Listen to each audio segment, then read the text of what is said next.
Binisita ni PNP Chief Police General Romel Francisco Marbil ang Police Regional Office 8 sa Leyte at ang Police Regional Office 7 sa Cebu. Ito'y upang suriin ang huling yugto ng mga paghahanda sa seguridad ng eleksyon.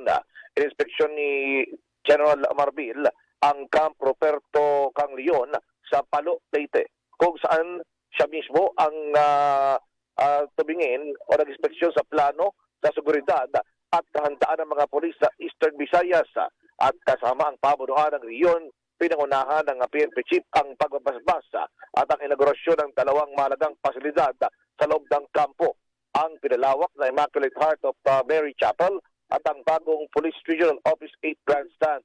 Kasunod dito ay isang komprehensibong talakayan sa seguridad ng isinagawa kung saan inilatag ng pamunuan ng PRO 8 ang huling paghahanda kaugnay ng eleksyon. Kabilang narito ang estratehiya ng deployment ng mga polis, pagtukoy sa mga potensyal na banta at koordinasyon sa pagitan ng Commission on Election, AFP at iba pang ahensya.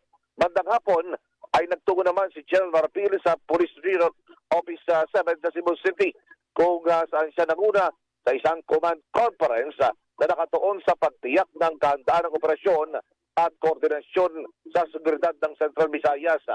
Ipinakita ng PRO 7 ang detalyadong ulat ng kanilang mga nagawa mula Enero hanggang Abril, kabilang na nga rito ang malagang tagumpay sa pagpigil sa krimen, pagpapatupad ng batas at pakikipag-ugnayan sa komunidad.